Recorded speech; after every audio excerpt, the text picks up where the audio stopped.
Vale, este tema es sobre todo sobre historia de las reformas de la educación y tal, y sobre las leyes. Vamos, es el coñazo del tema. Lo que te dice aquí es que empieza el tema de la educación, del sistema educativo y tal, a importar en los siglos XVIII y XIX. Weber, que es el que ya hablamos en los otros temas, dice que primero hay como una especie de initial stage, que es lo de scholastic, luego liberal y luego technocratic. Pero bueno, aquí tenemos las estas reales, eso era su opinión. Dice que España el problema es que se fue desarrollando más tarde, en plan tuvo una evolución pero más tardía básicamente, y que siempre hay como un dualismo entre la resistencia por no cambiar y el progreso. Vale, hay 5 etapas. La primera es la que hemos dicho, Scholastic o el antiguo régimen. Luego viene el liberal, luego viene el totalitarismo y luego estas dos que realmente no las cuenta, pero lo que hace es contarnos las leyes, que son 8, que ahora luego las contaremos. Vale, entonces en el antiguo régimen lo que dice es esto. El sistema educativo se basaba en las universidades medievales, que no iba prácticamente nadie, en plan era una minoría, y que estudiaban teología y filosofía, en plan rollo de divagar, básicamente. Luego lo que te dice es que se va desarrollando el Estado, entonces esas universidades como que incluyen unas nuevas carreras de cosas relacionadas con la burocracia y con profesiones especializadas como doctores, jueces, etc. ¿Qué pasa? Que dice... exacto, entonces había mucho analfabetismo, ¿vale? Porque los que tenían pasta y tal, sí que es verdad, en plan, los nobles y tal, sí que es verdad que iban a veces o tenían trenes o iban a las escuelas como jesuitas, en plan, súper religiosas, pero los que vivían en los municipios tenían, en plan, profesores que no estaban para nada cualificados y con muy pocos recursos. Entonces dice que solo el 5% estaban alfabetizados, ¿vale? Eso. Y luego aquí lo que te dice es que nosotros teníamos una estructura como muy atrasada, muy agraria y rollo casi feudal y tal, es decir, que tenían el poder los nobles y la iglesia, y que el resto acataba órdenes y ya está, y tenía una distribución desigual hasta el siglo XX. ¿Qué pasa? Llega el periodo liberal, que se parte en 1, 2 y 3, y luego ya viene el totalitarismo. Entonces, el periodo liberal básicamente lo que te dice es que aparece una burguesía y el proletariado que lucha contra las clases, rollo, es lo de la lucha de las clases sociales contra los de arriba, básicamente. Dice que en el norte y en el centro de Europa había un movimiento que se llamaba no sé cómo se dice en castellano, protestantismo, pues eso. Protestantismo. Protestantismo, exacto. Que lo que promueve es, en plan, que se nutran de cultura, no sé la palabra, que se alfabeticen, y rechaza un poco la escuela católica, o sea, la iglesia católica. No, en plan, quiere que el poder se secularice y que la autonomía la tenga el Estado, básicamente. ¿Qué pasa? Que se va desarrollando el capitalismo, y lo que necesitan es que todo el mundo vaya a educarse para que les infundan, en plan, para que les metan en la cabeza los ideales de orden y autoridad, y además también que, joder, quieras que no, que sepan un poquito hacer las cosas, porque lo que quieren es ganar pasta. Entonces eso, que aprendan de innovaciones y conocimientos. Luego se desarrolla el Estado de la Nación, y lo que quiere es que como homogeneizar la nación, en plan que todo el mundo sepa la lengua a muerte, que el sistema monetario, en plan que todos están como muy unidos, también el sistema político, etc. Y luego dice que en España dice que este proceso estaba llevado por los oligarcas antidemócratas y la burguesía más central y tal. Entonces la Iglesia Católica tenía mucho poder y no quería modernizar. Es decir, que sí, en plan, tú Europa moderniza lo que te dé la gana, que yo voy a hacer lo que me dé la gana a mí también.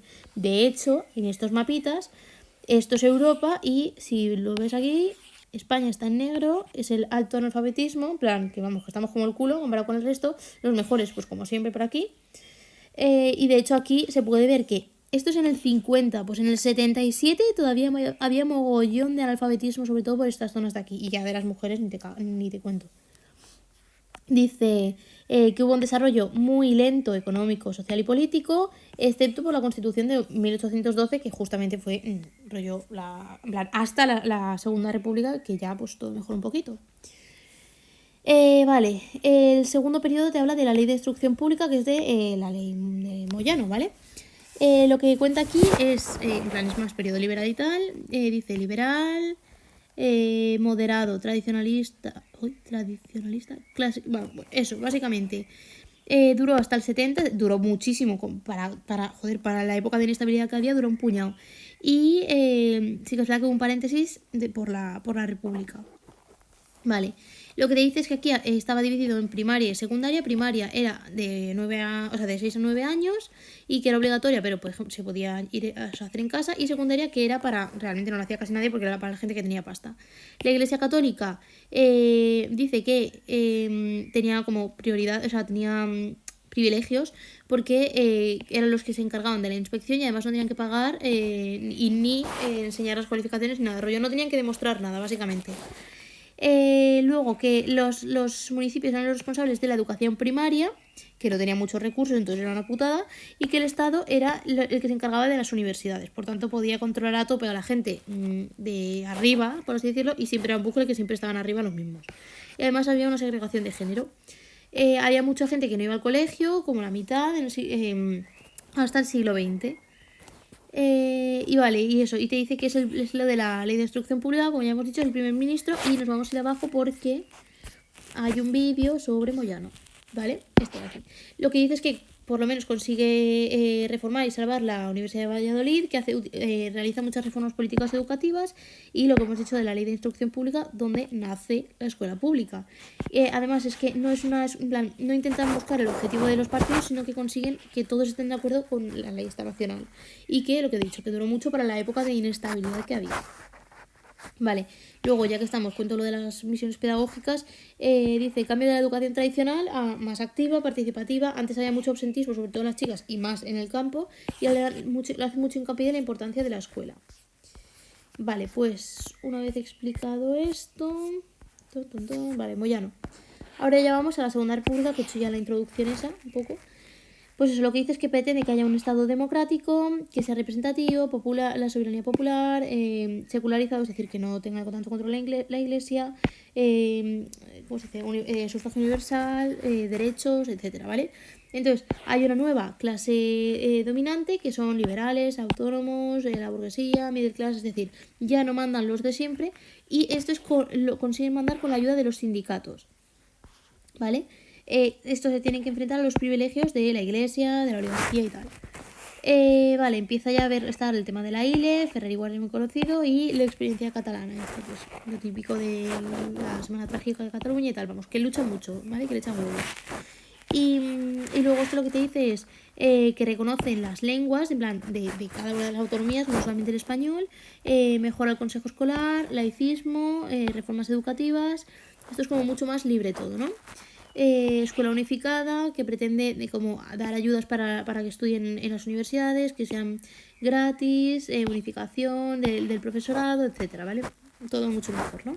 Y ya consiguen que vaya muchísima más gente, matriculados, crean escuelas, etcétera. Ahora viene la época negra, el totalitarismo. Entonces viene Franco y luego como el periodo más duro, y luego viene como el tecnocratic, ¿vale?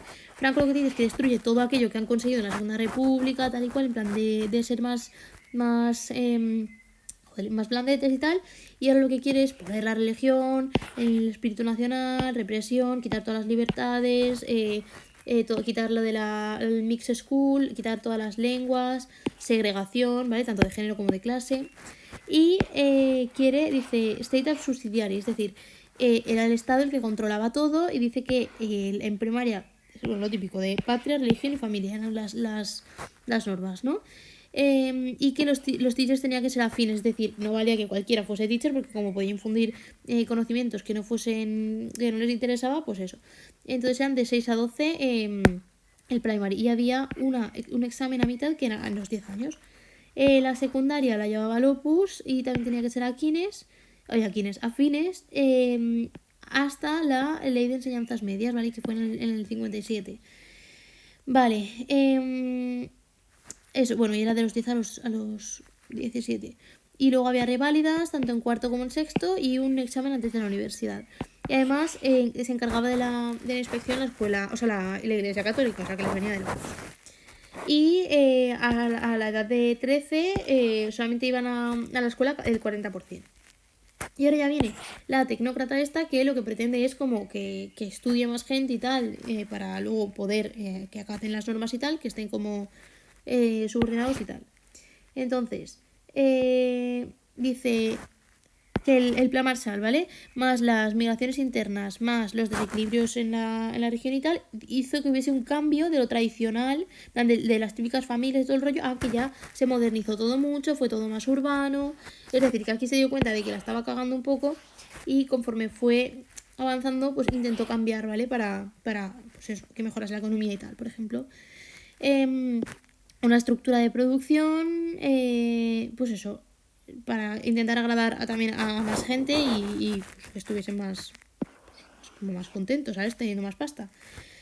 Porque además también tú piensas que están educados muchísimos, entonces salen muchísimos muy bien preparados porque eran muy estrictos y ya no había tanto analfabetismo, sino que ahora ya había más trabajadores. Entonces todo esto hace que crezca más la clase media, que como que vaya todo mejor y encima es que hay un baby boom que te cagas, entonces crece mucho más, en plan hay muchísima más gente. ¿Vale? Y esto, básicamente, lo de la promesa meritocrática, lo típico de si te esfuerzas, te da ahí todo bien, pues eso. Y voy a explicar las leyes, lo último, porque es lo más coñazo, voy a explicar rápidamente esto. Lo de la educación en el franquismo, en plan, estas dos ya las he explicado. La educación en el franquismo lo que te dice es que, bueno, la ley del 70 también, luego lo explica en lo de las leyes, el libro blanco de Villar sí, los errores a cambiar, eso lo explica luego. Que dice que quiere quitar el abandono en el campo y la rigidez de las carreras, fracaso en primaria, separación por economía, en plan por el dinero y tal, por las clases y eso, y ahora ya quiere una integración, esto es la ley, no quiere que memoricen, en preescolar ya lo consideran un periodo importante y bachiller para todos y quitar las reválidas. De esta manera pueden acceder a universidades y tal, porque si no están como privando todo el rato para que solo subiesen los que querían que subiesen, básicamente. Y hay una nueva división de carreras cortas, licenciatura y doctorado.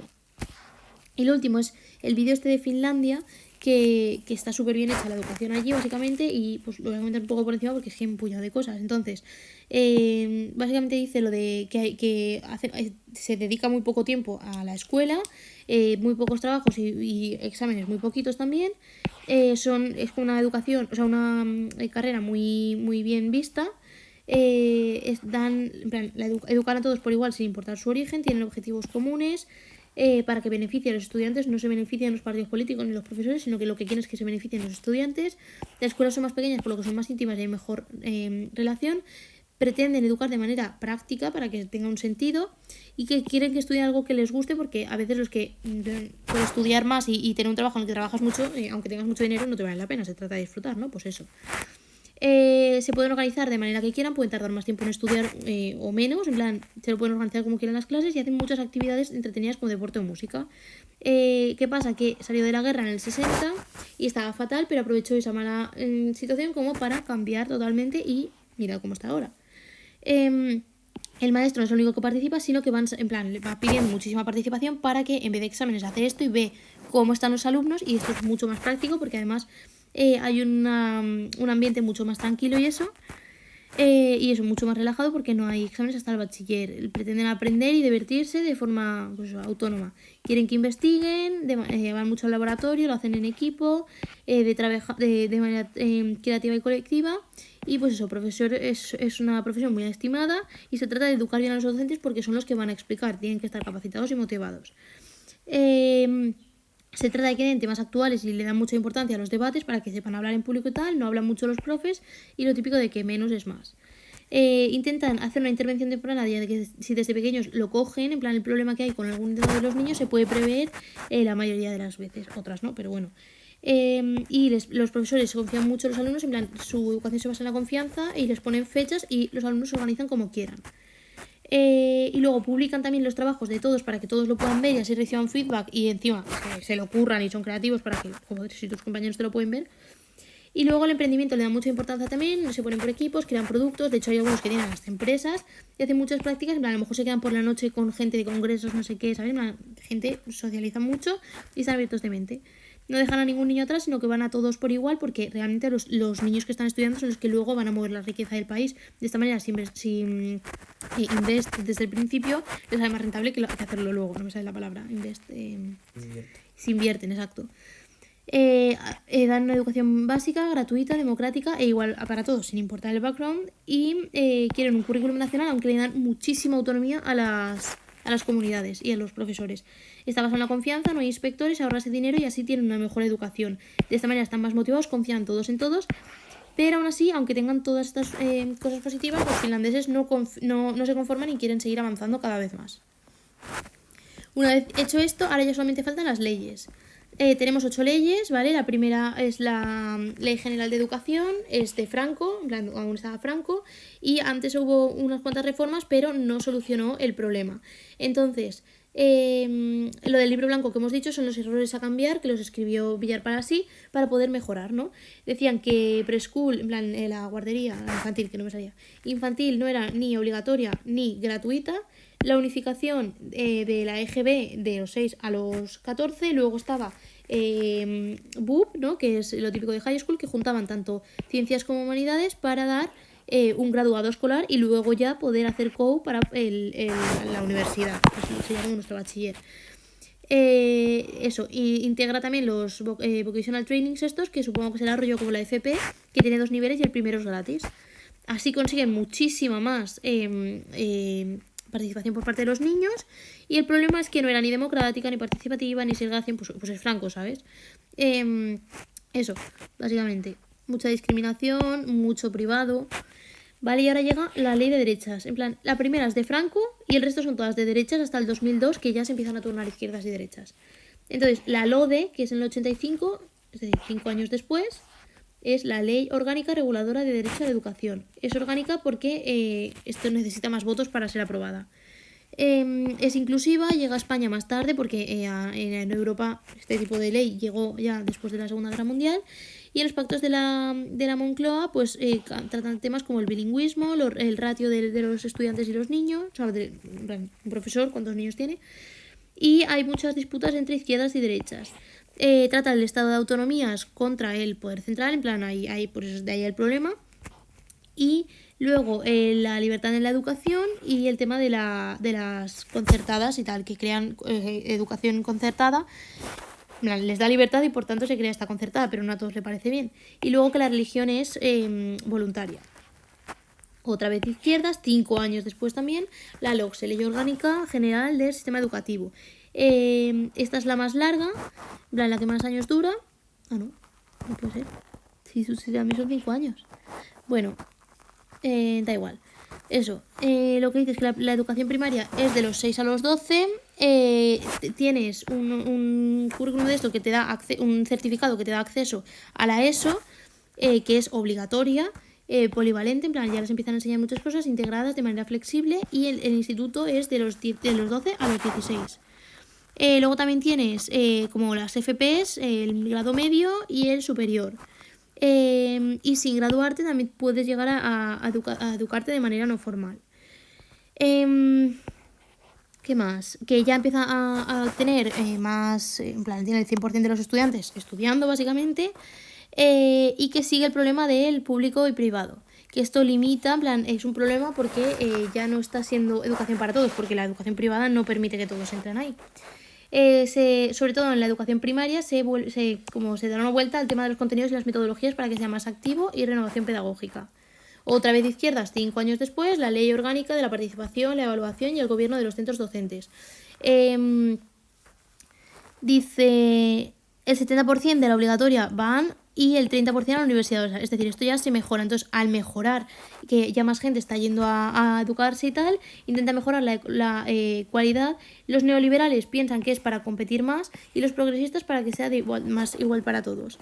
Modifica la LOE y era criticada por los sindicatos y por los trabajadores debido a que, como era en plan, tenía que haber sido más dura. Dice que mejoró el... ¿Cómo se llama esto? No me sale la palabra. Espera. Consejos escolares, ¿vale? Mejoró la participación de la comunidad educativa, más autonomía, evaluación interna y externa, y que también en las estas concertadas estaban los niños con necesidades educativas especiales. Ya llega en el 2002, nuestro añito, un partido de derechas que dice que es la Ley Orgánica de Calidad de la Educación. No cambia mucho la estructura, pero introduce modificaciones. Básicamente, la ESO se divide ya en 2 ciclos, ya puedes repetir curso, los grupos de ayuda se crean, y luego que los de tercero y cuarto tienen el mismo título, en plan se crea como un itinerario que tiene el mismo título y que puedes repetir cuando tienes 3 asignaturas. Y que los estudiantes de la ESO pueden mantenerse en la ESO hasta los 18. Luego tienes como una especie de examen general que también dice exacto, solo se puede repetir una vez, creo, ¿no? Y las reválidas. Además está el tema de la segregación, derechas, y eso, en plan para los discapacitados, para los superdotados, y que era selfless, que lo habíamos buscado también, Enric. Desganados. Ah, sí, como desganados. Eso, luego tienes la especialización del currículum en las concertadas, que tienen un criterio de admisión. Y luego menos participación, y no tenía además para infantil, para la infancia. Entonces, pues con esto pierden participación, porque están privatizándolo todo. Y luego ya nos quedan estas 2 últimas, la más la LOMLOE. La LOE lo que te dice que estás de izquierdas, ya se están turnando, en el 2006, Ley Orgánica de Educación, modifica la LOE, la LODE, y eso, básicamente está modificando todas. Vale. Vale, casi todo el consenso, menos supongo que del PP. Y luego el tema de la religión, que ya es voluntario, y se da mucha importancia al tema de los derechos humanos, de la ciudadanía y todo el rollo. ¿Vale? Y tampoco introduce la educación infantil a temprana edad. Luego, otra vez de derechas, quiere que la educación en plan en español sea obligatorio. Los itinerarios de la FP se hace para estudiantes con problemas y tal. Y el tema de los valores culturales, la religión, valores éticos tal, son obligatorios también. Se hace un examen en primaria de tercero, Assessment in Primary and Revalidation. Exacto. Se hace exámenes en tercero y en sexto de primaria, luego reválidas al final de la ESO, y el bachiller que es como fuese nuestra selectividad. El currículum se lleva por el gobierno central, y los contenidos y tal, y se divide ya los contenidos de la ESO, o sea, primaria, ESO y bachiller. Las escuelas públicas no tienen tanto poder en las concertadas, y se les silde de esto la financiación a las segregadas por sexos. Y ya lo último, la especialización del centro es... vale, exacto. Que os especializan o es para FP o es para el examen del bachiller. O sea, como ahora, en plan, la selectividad. Y la última, la LOMLOE, de izquierdas, del 2020. Ley orgánica en la que se modifica la Ley Orgánica de Educación, es decir, la LOE. Habla mucho de los derechos del niño, la igualdad, coeducación para todos. Todos tienen que estar en igualdad de condiciones. Learning personalizado, que sea sostenible, todo relacionado con el medio ambiente, tal, digitalización, y se finí.